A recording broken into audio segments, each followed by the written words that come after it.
Euh, dans la paracha donc, de Beshalach, une partie très importante, c'est le Kriyat Yam-Souf, qui est suivi de la Shira, donc du chant entonné par les Bnei Israël en l'heure de Kriyat Yam-Souf. Et on peut remarquer quelque chose d'assez curieux. C'est que lorsque on a terminé cette paracha très essentielle, on continue Vatikach Myriam, Anvia, Achot Aaron, que Myriam, comment elle a réagi, qu'elle aussi, elle a entonné une shira pour les femmes. Ça passe encore. Mais ensuite, on nous raconte l'histoire de Mara, c'est-à-dire, suite à Kriyat Yam-Souf, pendant 3 jours, ils sont allés dans le désert, ils n'ont pas trouvé d'eau, et quand ils ont trouvé enfin de l'eau, l'eau était très amère, ce qui a fait qu'on a appelé l'endroit Mara. Mara, c'est amer, n'est-ce pas? Et Vayelonaam al-Moshe, les morts, Manishté, le peuple, a réclamé auprès de Moshe en disant, qu'est-ce qu'on a à boire? Moshe a prié, Vayori Hashem Etz, et Moshe lui a indiqué un arbre, Vayashlech el Amaim, qu'il a jeté dans l'eau, Vayim Teku Amaim, et ça a eu comme effet d'agir l'eau qui était amère. Sham Samlo Chok Mishpat Sham Nisaou, et dans le même verset, c'est là-bas qu'il lui a donné des décrets et des lois et qu'il a mis à l'épreuve.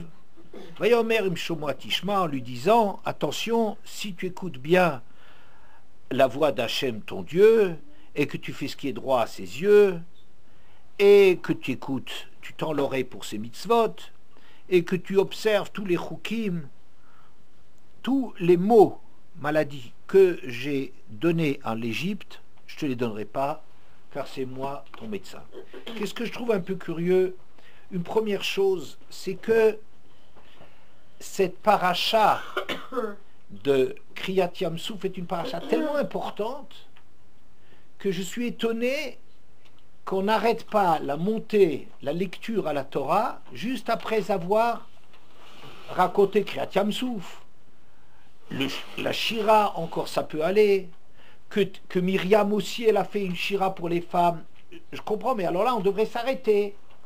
Et puis on continue avec cette histoire de l'eau amère, pendant 3 jours, il n'y a pas d'eau, et ensuite l'eau, il est amère, et il jette un bâton là-dedans, et ensuite là-bas, il lui donne comme ça des chok et des mishpat, un échantillon de la Torah, et ensuite, et en lui recommandant, écoute bien, suis bien ce que je te dis, et comme ça tu seras sauvé des maux d'Égypte.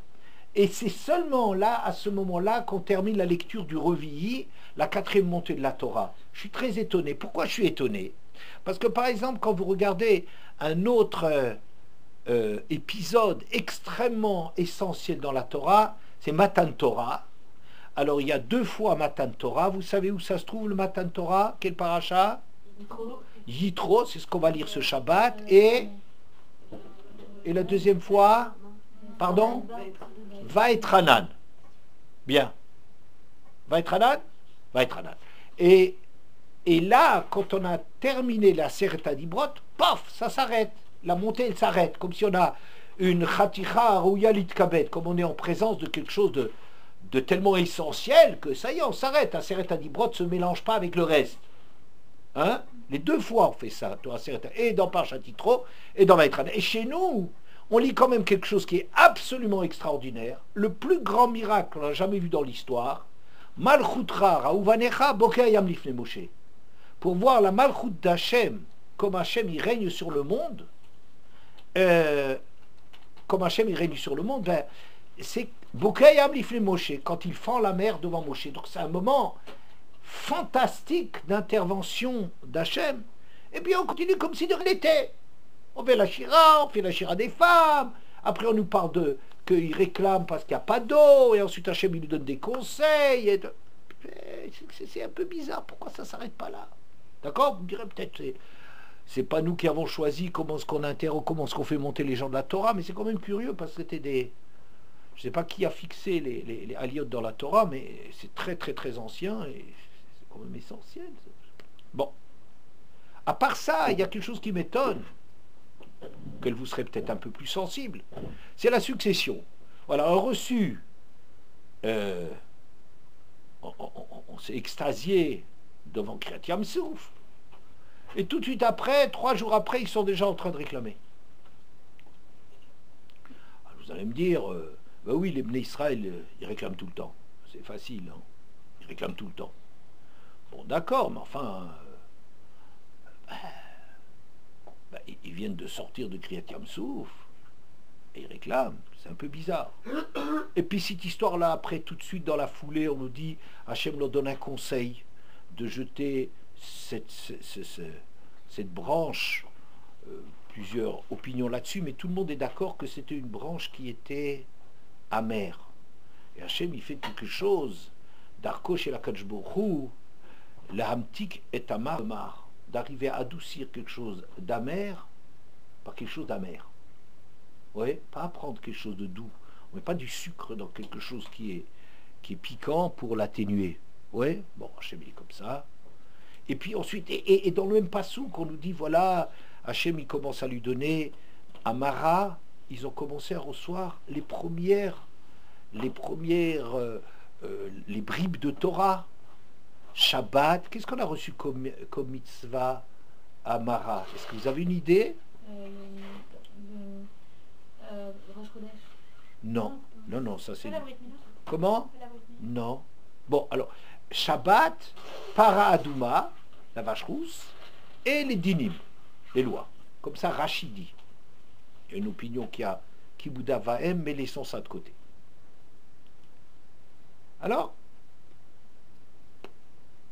et en nous recommandant bien, fais bien attention à ce que je te dis ici, comme ça, tu éviteras les malheurs de l'Égypte. Alors, je trouve que cette espèce de... On a l'impression que c'est un milli-milo. On a l'impression que c'est vraiment une pagaille où on ne voit pas de succession, où ça va un peu n'importe où, on rassemble tout ça ensemble, comme si on tient à le mettre tout ça ensemble. On ne voit pas à quoi ça correspond. Et puis, il y a quelque chose de plus intéressant encore. Que le Midrash Rabbah dans Beshalach, le Perek Kav Gimel, à propos de Az Yashir Moshe. Hadaoud Irtiv, Nachon Kisacha Me'az. Nachon Kisacha, ton trône, Nachon, il est affermi, il est en place, Me'az, depuis lors. Ça fait allusion à quoi? À Az Yashir Moshe. C'est un commentaire sur Az Yashir Moshe. À partir du moment où les Bnei Israël disent Az Yashir Moshe, maintenant le trône d'Hachem est vraiment en place. Quelle est la suite du pasouk? Nachon kisacha me'az me'olam ata. Depuis toujours tu es. Ça veut dire qu'on dit, il y a eu un avant et un après Kriyat Yam Souf. Avant Kriyat Yam Souf, me'olam ata, Hachem a toujours été le maître du monde. Ça a été le créateur. Me'olam ata, depuis toujours. Mais qu'est-ce qui s'est passé avec Az Yashir Moshe? Que les Bnei Israël, ils ont affermi le trône. Maintenant, Hachem, il est bien en place. Ce qui s'appelle dans les mots du Midrash, que Hachem a été qualifié du nom de Auguste. Je ne sais pas si vous avez fait des cours un petit peu sur l'histoire de Rome. Rome, il y a des rois, il y a des Césars, mais il y a des Augustes. Auguste est un terme très important. C'est un roi beaucoup plus grand qu'un simple roi. Il est Auguste. Ouais, c'est un Auguste. Alors, quelle est la différence entre un roi et un Auguste, dit le Midrash? Eh bien, un roi, il est debout, alors qu'un Auguste, il est assis. Nachon kisacha, mais dans ton trône, il est en place. Qu'est-ce que ça veut dire qu'un roi, il est debout et qu'un Auguste, il trône? C'est qu'un roi, comme ça je le comprends, un roi, il est encore quelqu'un debout, il est encore en mouvement, il a encore besoin de faire ses preuves, si vous voulez. Oui, il est encore toujours dans l'action.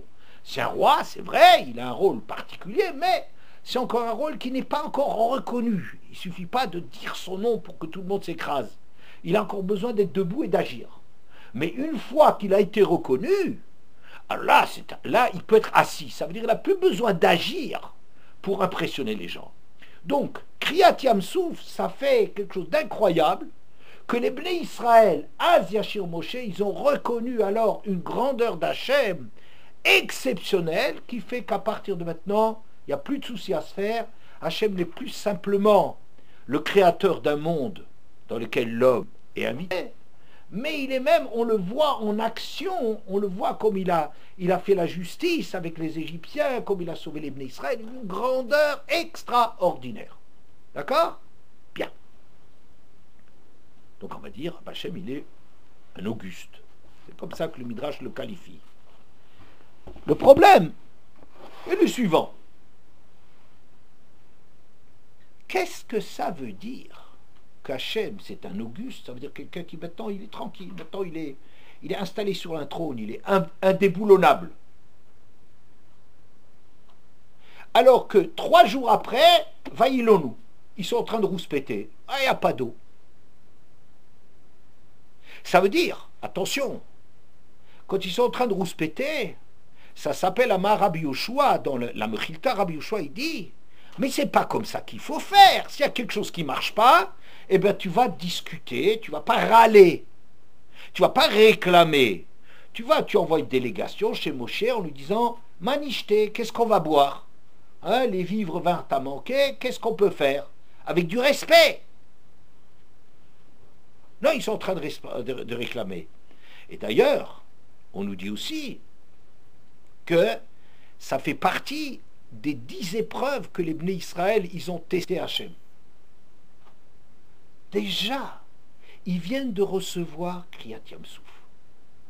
Ils viennent de reconnaître la toute-puissance d'Hachem, au point qu'ils qualifient Hachem d'Auguste. Il trône. Alors on lui dit, ben lui, il est assis. Maintenant, ça va. Hachem, ça y est, il leur a mis un sacré coup sur la tête. Maintenant, ils ont vu à qui ils ont affaire.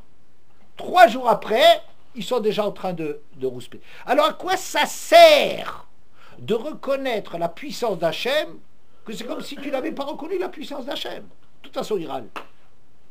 Si les Bnei Israël sont des râleurs professionnels qui arrivent jamais à dire les choses comme il faut, jamais à demander poliment, ils ont toujours besoin de réclamer, de rouspéter, de remettre en question, de critiquer. S'ils ont toujours besoin de ça, qu'est-ce que ça veut dire qu'Hachem il est auguste pour eux? Vous comprenez la question? Donc je suis en train, c'est ça le point que je veux développer, à savoir que je suis étonné que Kriyat Yamsouf ne s'arrête pas, la montée de Kriyat Yamsouf, à Kriyat Yamsouf, ou bien avec la Shira avec, ça ne me dérange pas. On nous rajoute des histoires après, on nous raconte la suite. Oui. Ensuite, qu'on ne comprend pas la logique de ce qui se passe après. On a l'impression qu'il y a du n'importe quoi derrière. Ils ont 3 jours, ils n'ont pas d'eau, et l'eau elle est amère, et ils vont rouspéter, et Hachem leur dit comment adoucir l'eau, et il leur donne les prémices de la Torah, et il leur dit voilà, c'est comme ça que vous serez sauvés de ce qui se passe en Égypte. Mais qu'est-ce que ça a à faire? On ne voit pas du tout la cohérence du récit. D'accord? Et ensuite, sur la base du Midrash, j'interroge le Midrash. Qu'est-ce que ça veut dire qu'avec Az Yashir Nachon Kisara, mais Az Meolamata? Avant, tu étais Hachem. Mais maintenant, c'est beaucoup plus. Maintenant, tu es Auguste. Maintenant, tu peux te reposer sur tes lauriers. Tu peux trôner. Tu es le maître du monde. Bono chez l'Olam, être le maître du monde, pour que dès qu'il y a quelque chose qui ne marche pas, on te remet en question, ça ne veut rien dire. Il n'est pas du tout maître du monde. Vous voyez? Bien. Alors, pour essayer de voir un peu clair là-dedans,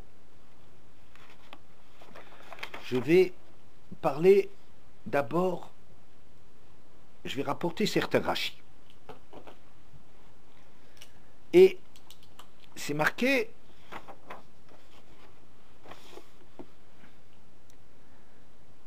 pendant la Shira, c'est marqué, c'est le Perek Tedvav, le Pasuk Gimel.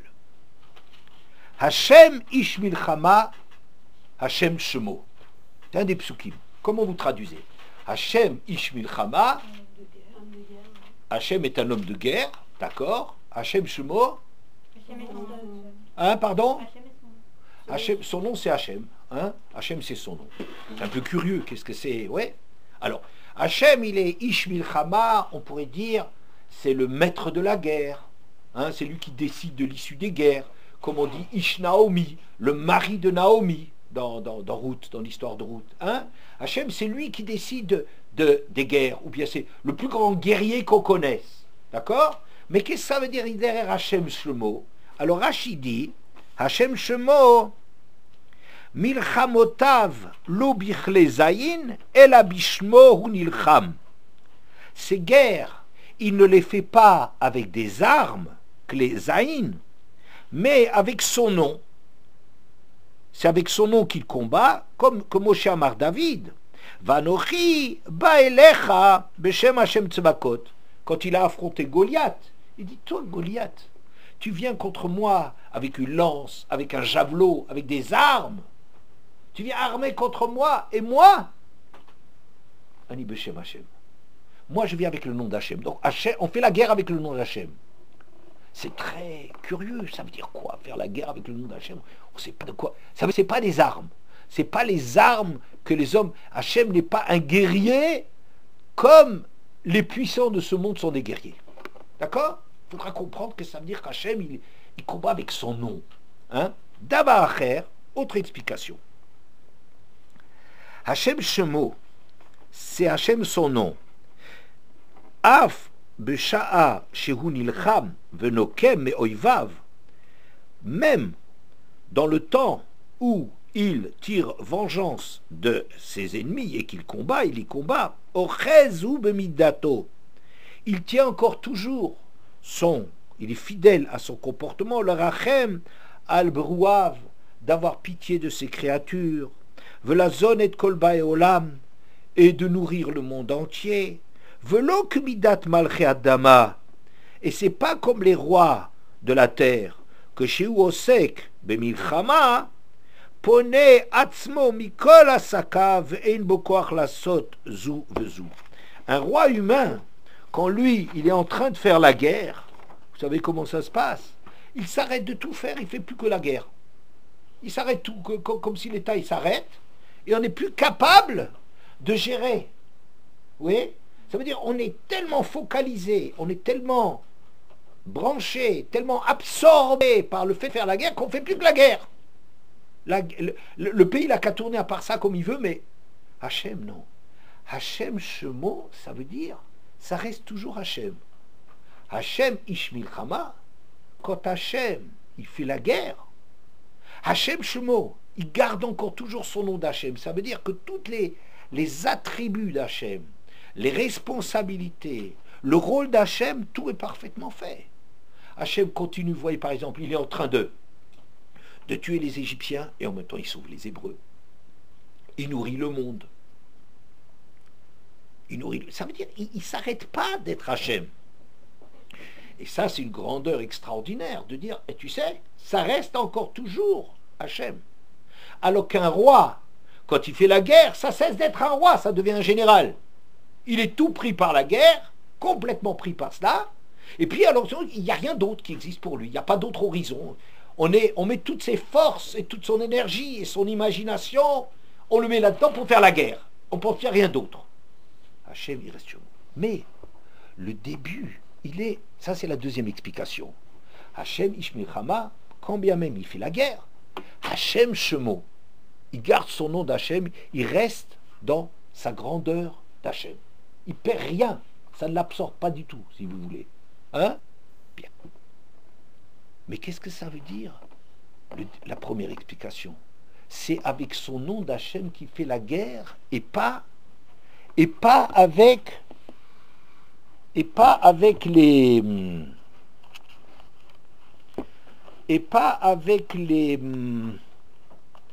armes. C'est pas un roi humain qui fait la guerre avec ses armes. C'est pas comme ça la guerre d'Hachem. Hachem il fait la guerre avec ses armes. Où j'ai mis là. Hein? J'avais une feuille là ici, une seconde. Excusez-moi. Bon, tant pis, bon, je vais faire par cœur. Alors, je vais essayer de comprendre qu'est-ce que ça veut dire qu'Hachem fait la guerre avec son nom. Voilà. Par exemple, dans le Perek Yud Dalet, le Passouk Café, c'est du Rashi en principe que j'essaie de tirer les choses. Vayosar et ofan markvotav vaenagiu bichvedut. Dans le Perek Yud Dalet, c'est pendant Kriyat Yamsouf, le Passouk Café, Hachem a détaché les roues de leurs chars, vaenagiu bichvedut, les a dirigés, les Égyptiens, bichvedut, avec du poids. Oui, qu'est-ce que c'est? Rashi explique. Behanaga sheikveida vekasha lahem. Avec un comportement qui est dur, qui est lourd et pénible pour eux. Bemida shema dedou. Vayachbed libo uvavadav avkan vaynageu bichvedut. Hachem, quand il fait la guerre, il leur rend l'appareil. Mida que neged mida. C'est marqué là-bas. Vayachbed paro et libo. Le paro, il a endurci, il a alourdi son cœur. Ah, eh ben maintenant, quand on va te punir, il dit bichvedut, je vais aussi m'y mettre. Moi aussi, je vais endurcir. Moi aussi, je vais alourdir. Ouais. Donc le paro, il avait endurci le cœur de qui? Son propre cœur. Le paro, il s'était endurci contre Hachem, n'est-ce pas? Eh bien, Hachem, il va aussi s'endurcir contre paro. C'est mida que neged mida. Ou bien, le Tanhuma, il dit Tirba d'avoda. Vous avez dit que le travail soit pénible. Que le travail soit pénible pour eux. Eh bien, tu vas voir qu'Hachem aussi va être pénible pour vous. Vous entendez? Regardez quelque chose déjà. Que Hachem, il fait la guerre mida bemida. C'est pas une guerre comme les hommes ont l'habitude de faire. Quand il y a une guerre entre deux pays, qu'est-ce qu'il s'agit de faire? Il s'agit d'écraser l'autre jusqu'à ce que l'autre il demande grâce, jusqu'à ce qu'il se rende, jusqu'à ce qu'il admette que tu es le plus fort. N'est-ce pas? Donc tu casses la figure, tu détruis tout, tu le démolis, tu démolis tout ce que tu peux, jusqu'à ce que le type, il demande merci. Ça veut dire il demande pitié. Tu vois? Oui. Hachem, c'est pas ça. Hachem, c'est pas un démolisseur. Quand il fait la guerre, il fait bemida, shikveida, qui est pénible, qui est dur, qui est difficile. Pourquoi? Parce que dans la guerre qu'il est en train de faire, il est en train de leur rendre ce que eux ils ont à faire. Le problème d'Hachem, c'est pas Stam de sauver les Bnei Israël en cassant la figure aux Égyptiens jusqu'à ce que les Égyptiens ils s'avouent vaincus. Ça, c'est les hommes qui font ça.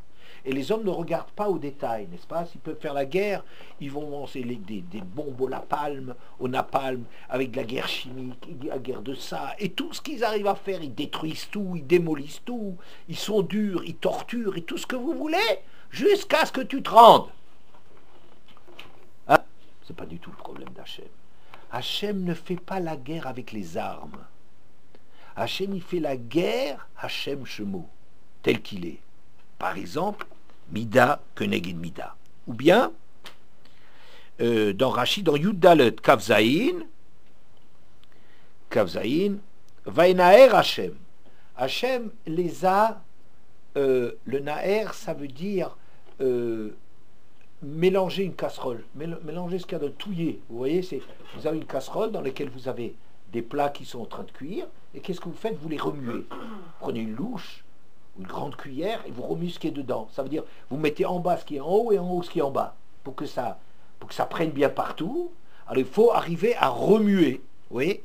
Il les a remués que Adam Shemenaer et Agdera, comme un homme qui remue une casserole, va faire à Elion le matin, va Tarton le maala.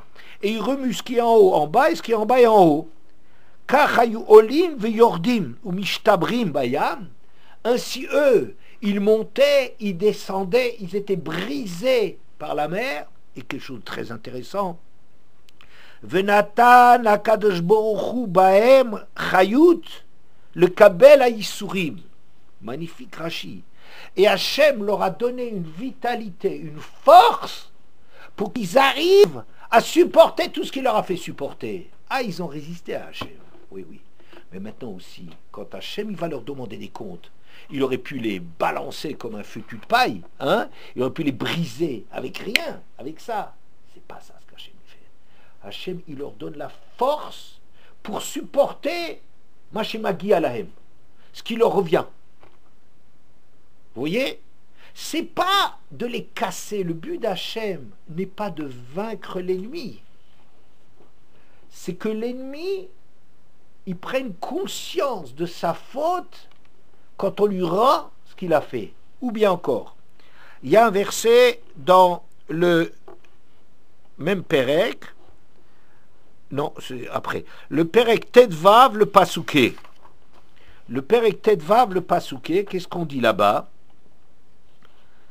Teomot Yechasiumu, l'abîme les engloutissait, Yardou Bimtsolot comme Aven, ils descendent dans les profondeurs de la mer comme Aven, comme une pierre.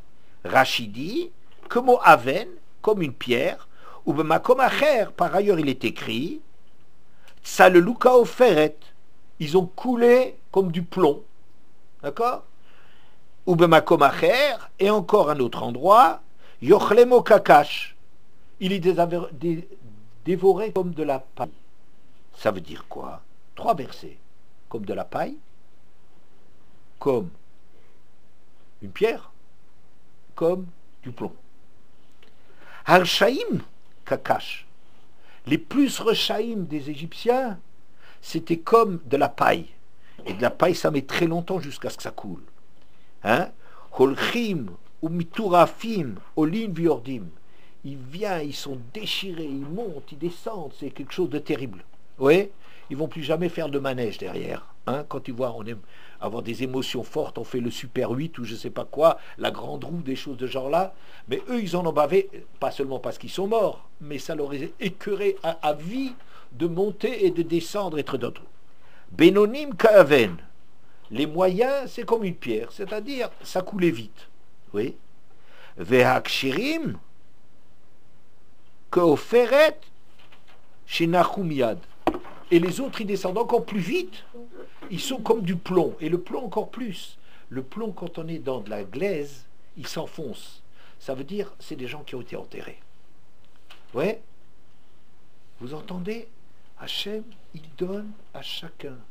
Tu es un grand rachat. Ouah. Je te donne la force de supporter ce qu'un rachat, il mérite de supporter. Tu es un type moyen, normal, pas plus. Bon, tu le sentiras passer, c'est clair. Tu es un type qui a essayé un peu de... Tu étais dans les Rochaïm, mais... Alors, pour chacun, Hachem lui donne ce qui lui revient. Vayar Israël, c'est marqué, Vayar Israël et Ayad Agdola, Asher Asa Hachem B'Mitzraïm. Qu'est-ce que ça veut dire? Que Rachid dit que Hachem a ordonné à la mer de renvoyer tous les cadavres des Égyptiens sur la terre. Sinon, les Hébreux, ils se disaient, ah, peut-être Hachem, il est en train de nous sauver, et peut-être les Égyptiens, ils sont sauvés ailleurs.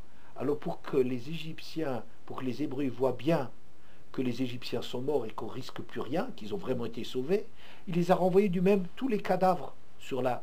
Oui, mais il y a encore des textes qui disent, comment il les a renvoyés? Il les a renvoyés pour que chaque juif, il puisse voir celui, son tortionnaire, son balabaïte, son égyptien qui s'est acharné contre lui. Oui, ça veut dire qu'Hachem il les a envoyés, c'est pas qu'il a envoyé simplement des 600 hommes avec leurs chevaux sur la terre, mais il a envoyé chacun devant le juif auquel il a fait du mal. Et celui qui a vu qu'il a emmuré son enfant, il voyait dans quel état cet Égyptien il sortait de la mer. Et celui qui a vu qu'on a jeté son enfant, il le voyait exactement, il le reconnaissait, qui c'était celui qui a fait. Et celui qui frappait les Hébreux, qui s'acharnait contre eux, il voyait comment ils ont été punis.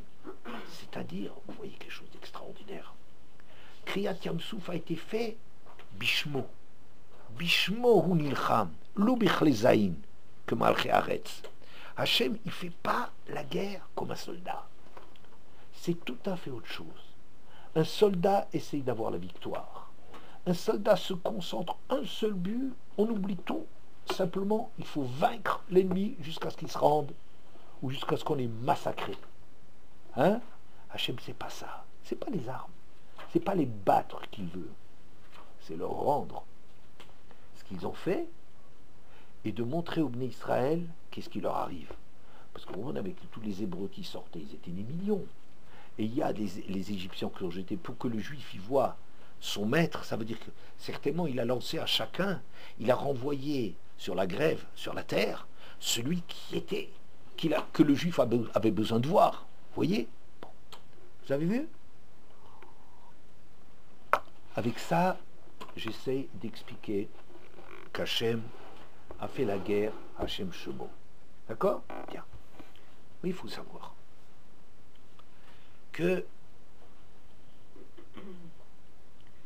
si Hachem avait fait la guerre, Hachem Ish Milchama, c'est un homme qui est le plus grand, le champion, le plus fort.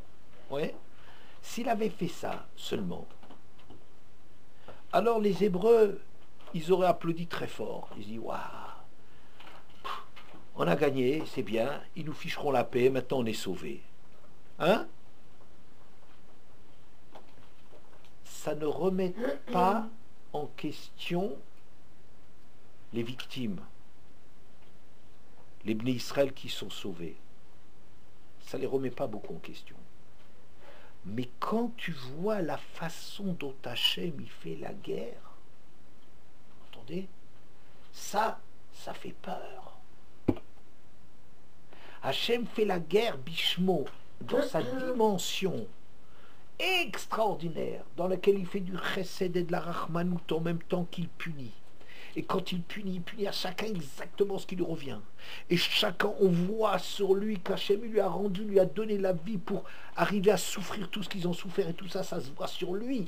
C'est une démonstration de tellement de puissance. Vous voyez? Ra'ata shifra alayam, mashelo ra'a yecheskel bebozi. Le plus grand prophète de ce qui se passe dans le ciel, et bien on a vu sur terre la dernière du peuple, une servante. C'est pas des gens très développés, le plus simple juif. Il a vu des choses tellement énormes qu'il faut savoir. Quand on voit Hachem dans sa grandeur, c'est pas quelque chose qui nous laisse intact. C'est quelque chose qui nous remue jusqu'au fond de notre être.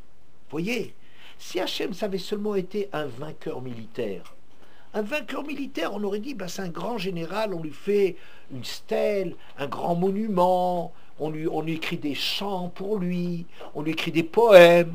Hein? C'est ça qu'il s'agit. Hein? Mais Hachem, c'est pas ça. Tu vois la grandeur d'Hachem comme tu n'as jamais vu. Ça veut dire que les Bnei Israël, ils ont vu qu'Hachem il était auguste. Il n'y a plus aucune question. Ce qu'on a vu dans Kriyat Yam-Souf, on a vu pas seulement qu'Hachem il est créateur. On a vu la Hashgacha d'Hachem. On a vu jusqu'où ça va la Hashgacha. On voit jusqu'où ça va la toute-puissance d'Hachem. On voit comme Hachem il punit dans les détails et qu'il fait Mida Keneged Mida et tout. Et ça c'est terrible. Pourquoi? Parce que tu peux te demander, et moi je mérite.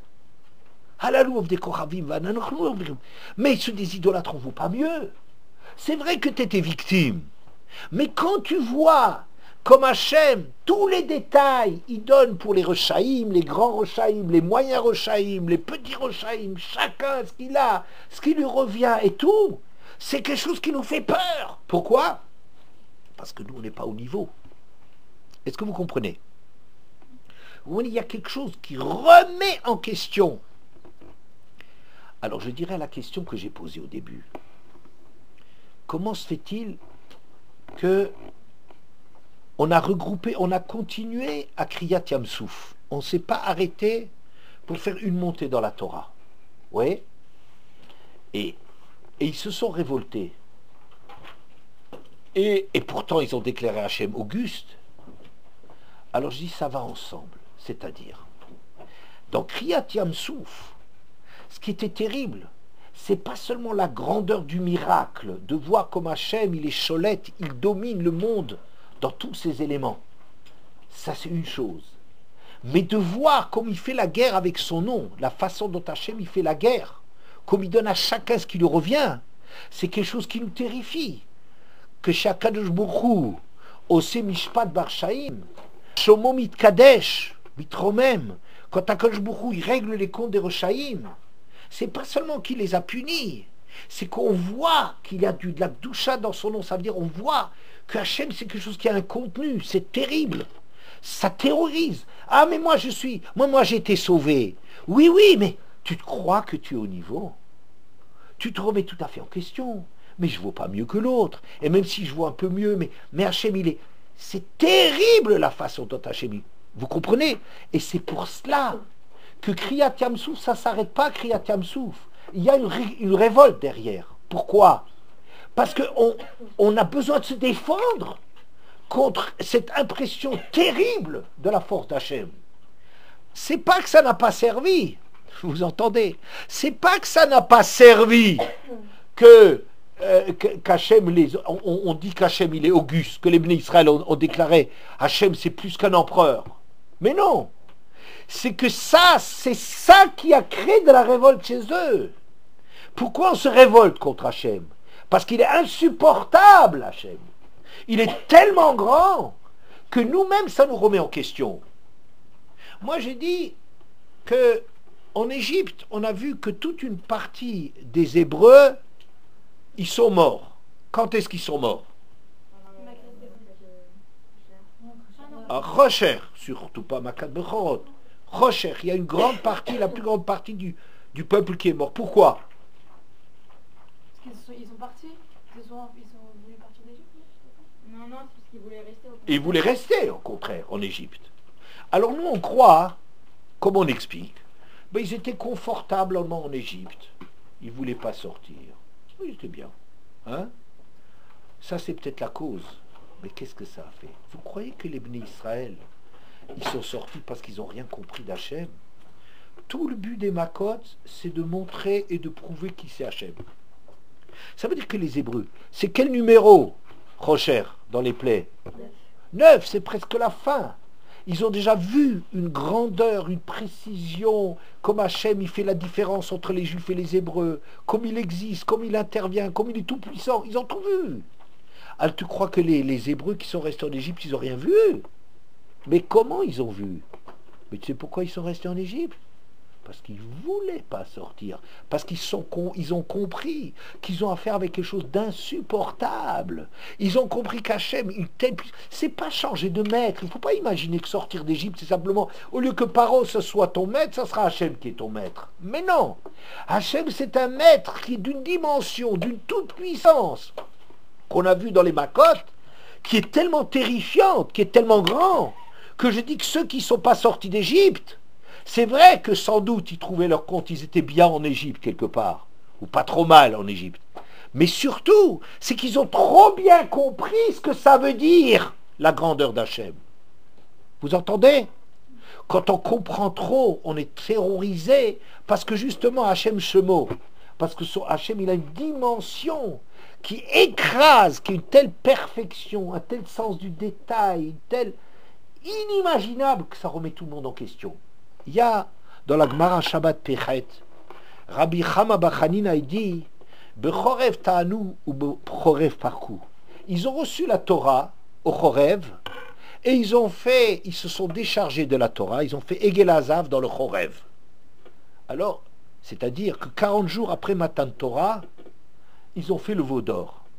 Les gens, les goïms, ils croient qu'ils peuvent se moquer des Hébreux. Ils disent, tu as vu, ils viennent de recevoir la Torah. Ils viennent de recevoir la Torah et regarde, après ils font Egel Azav. Vous savez pourquoi ils ont fait Egel Azav? Parce qu'ils ont reçu la Torah. Bechorev Ta'anu ou Bechorev Parkou. On est en train de nous dire, qu'est-ce qu'on est en train de nous dire? Ils ont reçu la Torah, ils ont eu tout leur mérite à Matan Torah, et ils ont fait la Egel Azav au Chorev. Pourquoi il veut nous indiquer? Il veut nous dire, à mon avis, que la raison pour laquelle ils se sont révoltés, c'est la Torah elle-même. La Torah qu'ils ont reçue au Chorev, ça fait qu'au Chorev, ils n'ont pas voulu de la Torah. Pourquoi? Imaginez que vous avez devant vous un prof qui fait très très attention. Il n'y a pas la moindre chose en classe qui lui échappe. c'est dur. Ça veut dire, vous avez une pression, vous n'avez jamais le droit de faire une remarque. Avant que vous fassiez la remarque, il est déjà en train de vous regarder. Et pas seulement qu'il sait ce que vous faites, il sait ce que vous dites, il entend tout. Et pas seulement ça, il connaît même vos pensées. Hachem, il est là, il connaît tout, tout. Alors on se dit, ben on attend la récré, hein, si on a un prof pareil. Ouh, récréation, il n'y a pas de récréation. Avec Hachem, il n'y a pas de récréation. Oui, mais à midi, on s'arrête, on prend un peu de temps. Non, on est sous surveillance pendant les repas aussi. Alors le soir, on rentre... Non. Alors les vacances, il n'y a pas de vacances. Avec Hachem, tu es tout le temps tellement présent, vous comprenez, que c'est ça, parce que vous avez conscience de la présence d'Hachem, c'est ça qui fait que vous vous révoltez. C'est pas que les Bnei Israël, c'est des sales types qui ils disent Naaseh v'nishma et 40 jours après ils font Egel Hazav. Non, c'est parce que les Bnei Israël, ils étaient tellement grands qu'ils ont pu dire Naaseh v'nishma, ils ont compris la grandeur d'Hachem, que c'est ça, ça a été la cause pour laquelle ils se révoltent. Et je dis c'est la même chose ici. Parce que les Bnei Israël, ils ont fait une shira, ils ont compris la grandeur extraordinaire. Après ça, on n'a plus besoin de rien. Kriyat Yam Souf, c'est la plus grande démonstration de grandeur d'Hachem qu'on a jamais vue. Et donc, la révolte qu'il y a, c'est une façon d'essayer de se défendre, parce que c'est trop dur. C'est trop dur d'être en présence d'Hachem. C'est ça qui a fait qu'ils se sont révoltés. D'accord? Hein? Vous avez compris que chaque fois, quand on voit trop d'Hachem, on vous se défend. Les gens, ils croient, oh, si Hachem il faisait des miracles, alors on croirait en lui. Mais non, si Hachem faisait des miracles, on croirait, on le rejetterait encore plus. Pourquoi? Parce qu'on aurait compris qu'il nous écrase, qu'on n'existe plus, qu'on est des nuls.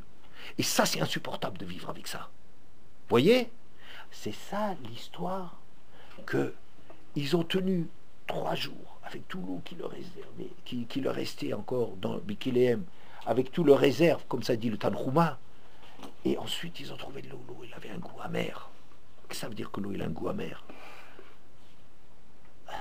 On se révolte. Pourquoi on s'est révolté? Parce qu'on n'en veut plus. On ne veut pas d'Hachem comme ça. Il nous demande trop. Avoir conscience de la grandeur d'Hachem, ça crée chez nous une révolte, une résistance terrible. Alors maintenant, on va à la Gemara. La Gemara qu'on a demandé, que je vous ai demandé, c'est une Gemara dans Baba Kama, Pébet, Amoud Aleph. Et raconte la chose suivante. Ezra, celui qui était le Moshe Rabbeinu du deuxième Beth Amikdash, c'est-à-dire c'est lui qui a fait sortir de Galout de Bavel, comme Moshe Rabbeinu a fait sortir d'Égypte. Le Moshe Rabbeinu, qui s'appelait Ezra, il a fait différentes takanot. Il a pris des dispositions. Et une des dispositions, c'est qu'on lit la Torah, à part le Shabbat matin, à part la paracha qu'on lit Shabbat matin, qu'on lit Shabbat après-midi, le lundi et le jeudi. D'accord? Alors, la Gemara elle s'étonne, j'ai pas le temps de vous la lire, mais elle dit, quoi, c'est Ezra qui a fait ça? C'est Ezra qui a fait ça? Mais c'est pas Ezra, c'est déjà, c'est marqué, Vayelchu shloshet yamim velo matsumaim, ils sont allés pendant 3 jours, ils n'ont pas trouvé d'eau, ve'ein maim et la Torah, shenema roy kol somet sameh le chulamaim. Il dit cette histoire que l'eau, elle était amère, qu'il n'y avait plus d'eau et que l'eau était amère, il dit, c'est la Torah. C'est-à-dire que même, au moment de Kriyat Yam Souf, après Kriyat Yam Souf, 3 jours après, les Bnei Israël, ils peuvent pas rester 3 jours sans Torah. Ça veut dire, le vide qu'ils ont d'avoir vu Hachem, c'est tellement vide qu'ils ont déjà instauré qu'il fallait lire la Torah. Alors pourquoi tu dis que c'est Ezra, des siècles plus tard, qui va mettre ça en place? N'est-ce pas? Alors Gemara dit, c'est parce que quand ils sont, tout de suite, ils ont eu 3 jours sans Torah avant d'arriver à Mara, ouais, alors il ne faut pas qu'ils restent 3 jours sans Torah. C'est pour ça que le lundi, vous voyez, il y a juste dimanche sans, lundi, on fait la Torah. Mardi, mercredi, pas de Torah, jeudi, la Torah. Vendredi, pas, Shabbat de nouveau. Vous voyez, on ne reste pas 3 jours sans eau. Parce que la Torah, c'est ce qui nous permet de vivre, de boire. D'accord?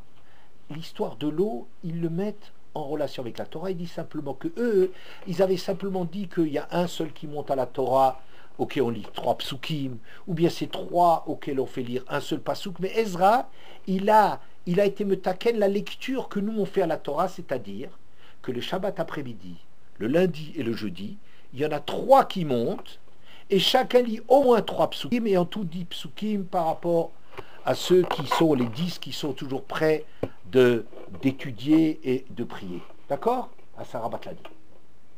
Mais je sais pas pourquoi on dit que c'est lui qui a instauré alors. Que Pourquoi on dit que c'est lui qui a instauré alors? Alors c'est ça ce qu'on a dit, que lui, il n'a pas instauré du tout. Mais lui, il a donné la forme qui va... Pas l'idée. L'idée, on l'avait dès le début. Qu'est-ce que je veux dire par là? Que, en vérité, ce qui s'est passé à Mara, les jours où il n'y avait pas d'eau, c'était de la Torah. C'est pas tellement que de l'eau, ils n'en avaient pas. C'est pas de l'eau qu'ils n'en avaient pas. De l'eau, ils en avaient encore dans leur kélim. Ils avaient des provisions d'eau qu'ils ont pris parce que quand ils passaient Kriyat Yam Souf, il y avait de l'eau douce. Ils ont ravitaillé, ils ont rempli tous les trucs. Mais ce qu'on est en train de dire, c'est par rapport au vide qu'ils ont senti. Qu'il y avait quelque chose de tellement fort au moment de Matan Torah, justement parce qu'ils ont nommé Hachem Auguste, que après ça, Hachem n'a plus besoin de faire la moindre preuve. Rata Shifra Layam, on a vu des trucs qu'on n'a jamais vus, ce qu'on a vu avec Kriyat Yam Souf. On a tout vu. Mais c'est ça qui a fait qu'on sent qu'on est vide. Alors qu'est-ce qu'Hachem y fait? Akadosh Baruch Hu me rappelle et amar bemar.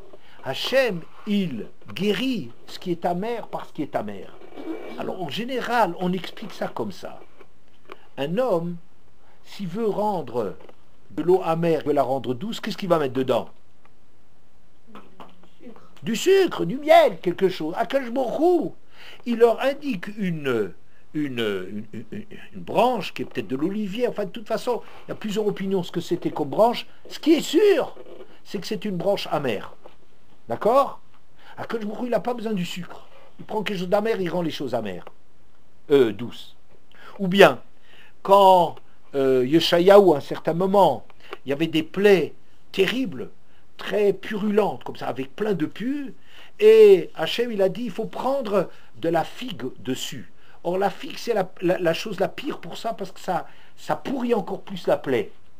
Hachem, c'est comme ça. Hachem, il guérit du pu avec quelque chose qui doit donner du pu, c'est ça ce qui guérit. Ou bien Yericho. Yericho, les habitants de Yericho, ils étaient très contents de l'endroit, mais il y avait un détail, l'eau, elle était imbuvable, elle était salée. Alors Elisha, le prophète, qu'est-ce qu'il a fait? Il a pris du sel, il l'a jeté dans l'eau, et elle est devenue douce. Vous voyez des exemples dans lesquels Hachem, il n'a pas besoin de prendre quelque chose de doux pour rendre doux, il peut même prendre quelque chose d'amer. Ouais. Mais moi, je dis la chose suivante. Si l'eau de Yericho elle est amère, c'est pas avec une poignée de sel, elle est salée, c'est pas avec une poignée de sel que ça va changer quelque chose. D'accord qu'on veut montrer qu'Hachem, il est tellement... Quand Hachem il dit que c'est l'huile qui brûle, il peut dire que le vinaigre il brûle, à Rabbi Hanina ben Dossa. Pourquoi? Parce qu'Hachem c'est le maître de tout. Donc chez lui il n'y a pas d'empêchement. Il n'a pas besoin de prendre quelque chose de doux pour rendre doux. Il peut prendre quelque chose d'amer pour rendre doux. Parce qu'Hachem il dit... Mais c'est beaucoup plus fort que ça. Vous entendez? C'est beaucoup plus fort que ça. Qu'est-ce que ça veut dire c'est beaucoup plus fort que ça? Ça veut dire qu'Hachem, il est pas seulement Hachem, il a la maîtrise des choses. Parce que je dis, si c'était la maîtrise, c'est pas parce que tu lances de l'eau amère que ça va le rendre, ça va changer quelque chose. Ça sera à peine plus amer. De toute façon, l'eau était déjà amère. Avec une branche de plus ou de moins, c'est rien. Il faudrait pour mettre du sucre, c'est pas une poignée de sucre qu'il faudrait, pas 1 kilo de sucre. Il faudrait une tonne de sucre, n'est-ce pas? Mais pas avec une branche. Vous comprenez? Donc c'est autre chose. Et le texte, il dit, c'est pas marqué. Vayar Ehu Etz. Hachem lui a montré le bois qu'il devait jeter dans cette eau pour la rendre douce. Il dit Vayoreu. Vayoreu, c'est un langage de Torah, de Hora. Il lui a enseigné. Horeu et de Rachav. Hachem a montré à Moshe comment il faut fonctionner. Qu'est-ce que ça veut dire? C'est pas que simplement il a donné le truc, il dit bon, on a quelque chose d'amer, eh ben on va mettre quelque chose, voilà, prends cette branche d'olivier, tu le jettes dedans, ça va devenir doux.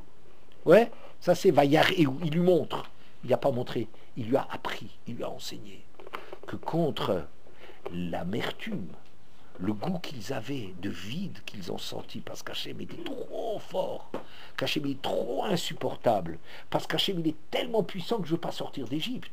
C'est pas parce que j'ai pas compris, c'est parce que j'ai trop bien compris. Vous comprenez? Moi je dis que les gens qui sont restés dans le rocher, c'est vrai que c'est peut-être parce qu'ils étaient confortables et tout, qu'ils ne se sont pas remis en question. Mais c'est pas parce qu'ils n'ont pas compris, parce qu'ils ont bien compris qu'est-ce qu'on voulait de eux. Et ils ne veulent pas changer le paro contre un autre roi, ça ne les aurait pas dérangés. Ils auraient dit oui. Mais c'est Hachem, ils ont vu dans les plaies, les macotes, qu'Hachem il est tellement terrible. Quand Hachem il fait la guerre, c'est tellement terrifiant comme il est. C'est un maître qui est beaucoup plus terrifiant que tous les autres. Quand tu reçois, là, tu vois la grandeur de la Torah d'Hachem, eh bien tu te refuses de la Torah. Donc ça veut dire quoi? Qu'en vérité, ici, il s'agissait de leur apprendre de quelle façon résister à l'exigence qu'ils ressentent d'Hachem. Hachem, il est tellement présent, dès qu'Hachem est présent, c'est insupportable. Un homme, il est écrasé. C'est quelque chose d'amer. Même si Hachem ne nous fait rien, mais rien que de voir la dimension d'Hachem, même si Hachem il vient pour les Juifs, il leur donne la Torah, il les sauve, il est en train de sortir d'Égypte, il n'empêche, ça crée une résistance. On ne peut pas, on se révolte contre ça. Vous voyez? Hachem il dit comment il faut faire. Alors, ce qui est intéressant là-bas, et Rachid dit, Shiit Askou, il leur donne 3 parachiotes de la Torah. Quel paracha? La paracha de Shabbat, la paracha de Paradouma et la paracha de Dinim, les Dinim. Mais c'est Sheitas Kubaim qui s'en occupe. Ça veut dire qu'ils étudient. C'est pas des mitzvot qu'il leur a donné. La preuve, c'est qu'on dira après, vous savez que les Bnei Israël, quand ils ont reçu la manne, on a dit ils n'ont même pas été capables de respecter un seul Shabbat. Pourquoi? Parce qu'après la manne, il ne fallait pas sortir Shabbat pour ramasser de la manne, et déjà il y a eu une Nadav Vavi où ils sont sortis, Datan Vaviram, Datan Vaviram ont déjà désobéi. Même un Shabbat, ils n'ont pas tenu. Or, l'histoire de Mara, c'est 2-3 semaines avant la manne. Pourquoi? Parce que Kriyat Yamsouf, ça s'est fait à quelle date? Oui, à quelle date? Ben, c'est le 7e jour de Pessah. C'est pour ça qu'on fait à Pessah un 7e jour de fête, ce qu'on ne fait pas à Sukkot. Pourquoi? Parce que Kriyat Yamsouf, c'est la Geula finale. Sortir d'Égypte, c'est une chose. Mais arriver à être libéré d'Égypte, c'est seulement avec Kriyat Yamsouf qu'on en a fini avec l'Égypte. D'accord? C'est le 21. Après 3 jours, ils n'ont pas d'eau. Ça fait le 24. Et après, l'eau, elle est amère. Alors, ce serait le 24 ou le 25. Ils trouvent de l'eau à Mara qui est amère. Donc, c'était le 24 Nissan. Alors qu'on a vu l'autre jour que la manne, elle est tombée à partir du 15 Iyar. Puisque pendant 1 mois, ils avaient leur provision, les matzot qu'ils avaient sortis d'Égypte. On a vu ça l'autre jour, hein, avec les filles de 2e année, que ils avaient, pendant 1 mois, ils ont vécu sur leurs provisions de route qu'ils ont emportées d'Égypte, et après c'est la manne. D'accord? Donc la manne, c'est en Iyar. C'est à partir du 15 Iyar. Donc le Shabbat qui est venu après, c'était c'était dimanche, il a dit, donc le Shabbat, c'était le 25 Iyar, 26 Iyar. Oui? Donc c'est 1 mois plus tard que l'histoire de Mara, où on a déjà donné Shabbat. Donc on voit bien, on leur a pas donné Shabbat en pratique à faire. On leur a donné Shabbat dans l'étude. Oui? La vache rousse, elle vient contre la faute du veau d'or, que la vache rousse répare la faute de son fils, le veau d'or. Donc c'est beaucoup plus tard le veau d'or. Donc qu'est-ce qu'on leur a donné? Et les dynimes, il y a encore aussi dans le même sens. On leur a donné, j'ai dit, à ce qu'ils étudient. Et en araméen, c'est marqué ulfé, leur enseigner. C'est de l'enseignement qu'on leur a donné. C'est ça ce qui se passe. Akadosh Baruch Hu, qu'est-ce qu'il a fait de rendre doux la mer par de l'amertume? C'est pas simplement de dire qu'Hachem il est capable, avec quelque chose qui devrait donner un mauvais résultat, il est capable de donner un bon résultat. C'est de Rachav, le derrière d'Hachem. Comment on peut arriver à tenir le coup devant la présence d'Hachem? C'est très très dur. Pourquoi? Parce qu'Hachem, c'est pas un grand général. C'est pas avec quelqu'un qui est supérieurement armé. C'est pas quelqu'un qui a des victoires. C'est pas ça. C'est qu'il a une dimension Tu remets l'homme en question, même un tzaddik, il a peur d'Hachem. Vous comprenez? Même un tzaddik, le Rabbi Yochanan ben Zakkai, quand il allait mourir, il avait peur de venir devant Hachem. Et ses élèves disent, mais tu as toujours été extraordinaire, tu as toujours fait tout, tu as toujours étudié la Torah, 24 heures sur 24, tout le temps, tu n'étais que dans la Torah. Et Rabbi Yochanan ben Zakkai dit, vous savez, même si je devais être devant un juge humain, j'aurais peur il risque de prendre ma vie, pardon. Et moi je vais comparer devant Kadosh Baruch Hu, Melech Malchei Amlachim. Mais comment je tremblerais pas? Rabbi Yochanan, le plus grand d'Israël de son temps, il tremble à l'idée de se mesurer à Hachem, d'être face à Hachem. Vous imaginez? Alors quand il voit ça dans l'histoire, comment est-ce qu'on peut résister? Il leur dit l'étude de la Torah. Pourquoi? Parce que l'étude de la Torah, c'est quelque chose de tellement exigeant, ça remet tellement l'homme en question, c'est amer. Vous me direz, mais la Torah c'est la plus belle chose qui existe. Oui, dans la pensée juive c'est magnifique, dans les idées c'est fantastique, mais la Torah de l'étude, ce qu'on leur a donné à Mara, justement, on a permis, c'est pour ça que tout ça c'est un truc derrière l'autre, vous comprenez? Pourquoi le chapitre de Kriyat Yam-Souf il ne s'achève pas? Parce que Kriyat Yam-Souf, c'est un tel tremblement, une telle terreur qu'on crée, même chez les gens qui bénéficient de la délivrance. C'est tellement terrible que tout de suite derrière, c'est quoi? C'est 3 jours sans eau, de vide, sans Torah. On leur en a donné tout de suite Mara. Ça veut dire les enseignements, les grandes têtes de chapitre de la Torah, on leur donne pour qu'ils arrivent avec l'amertume, c'est-à-dire avec la lutte du limoud. C'est tellement dur. Mais quand tu fais cette lutte-là, c'est ça qui rend les choses douces.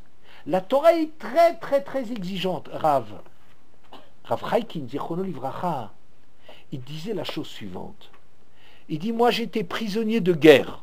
C'est le Rav Chaikin qui a fondé Aix-les-Bains. Vous voyez, qui était le premier Rosh Yeshiva, c'est pas le fondateur, premier Rosh Yeshiva d'Aix-les-Bains. Il a dit, moi j'étais prisonnier de guerre et j'ai cassé des cailloux. Comme forçat, on faisait travailler les prisonniers de guerre, les Allemands les faisaient travailler de briser des cailloux. Moi j'ai étudié Tosfot et j'ai brisé des cailloux. Je peux vous dire que briser des cailloux, c'est pas aussi dur. Même si ça te t'épuise, ça te casse, c'est moins dur que Tosfot. Tellement que Tosfot, c'est une exigence par rapport à l'homme. C'est ça ce que ça veut dire, cette dureté de la Torah. C'est la seule chose qui arrive à construire l'homme pour que l'homme il entende la douceur d'Akadosh Baruch Hu. Sinon, il est terrorisé par la grandeur d'Hachem. Juste pour terminer, le Maharal il explique pourquoi les 3 mitzvot qu'on a eues, ça veut dire dans l'étude, c'était que de l'étude de la Torah, chez Yitasku. D'ailleurs, c'est pas marqué qu'Hachem l'aura ordonné. Quand on avait dit le Ramban, quand on avait dans Parshat Bo, Hachem il leur a annoncé le Korban Pessah, ou quand il leur a dit de faire les matzot, c'est marqué Vaïtsav Hachem, il a ordonné, Vaïdaber Hachem Moshe. Ici, c'est pas marqué comme ça. Vous voyez, il n'y avait pas d'ordre, il n'y avait pas de mitzvot, c'est l'étude. Pourquoi l'étude dans les 3 domaines? Parce que la Torah, elle est au-dessus de nos forces dans 3 directions. Para Aduma, Amok, Miyimtsaïna. La Torah elle est tellement, tellement profonde. Amarti Erkema Virchoka Mimenu. Même le roi Shlomo Ameler, quand il voulait étudier Para Aduma, il s'est investi là-dedans. Et quand il s'est investi, il dit Virchoka Mimena. Il est encore loin de moi tellement qu'elle est dure. Tellement c'est dur. Tellement la Torah c'est profond. Ça c'est Para Aduma. La profondeur du roc de Para Aduma, c'est une profondeur que personne quasiment n'arrive à comprendre. La profondeur. Shabbat, c'est quelque part comparé à des montagnes qui ont un support d'un fil dans la Torah. Des montagnes, ça veut dire la quantité de halachot de Shabbat, c'est interminable, comme les détails des détails de détails, tout, c'est énorme, la quantité est énorme. Et les dinim, l'Eitman de Hakim Bedina, il y a un Rouchalmi, je crois, qui dit personne n'est intelligent dans les dinim. On va pas dire moi je suis un type très malin, moi je sais être juge. Ça veut dire, moi j'arrive, Torah, j'arrive. Pourquoi? Parce que le moindre détail, quand on est en train de juger, le moindre détail, c'est tellement difficile, il faut faire attention à tout, toujours. Tout un détail qui a l'air d'un détail, c'est quelque chose qui peut changer complètement le dîn. Entre un dîn juste et un dîn faux, c'est souvent l'objet d'un petit détail de rien du tout pour arriver à trancher. Donc c'est ça l'échantillon de la Torah qu'Hachem il a donné aux Bnei Israël pour qu'ils s'en occupent, pour qu'ils s'investissent, pour qu'ils étudient, pour qu'ils arrivent à tenir sans se révolter devant la dureté, l'exigence du nom d'Hachem, de la grandeur d'Hachem. C'est la Torah, parce que la Torah elle est infiniment profonde, infiniment énorme et infiniment fine et subtile. Voilà.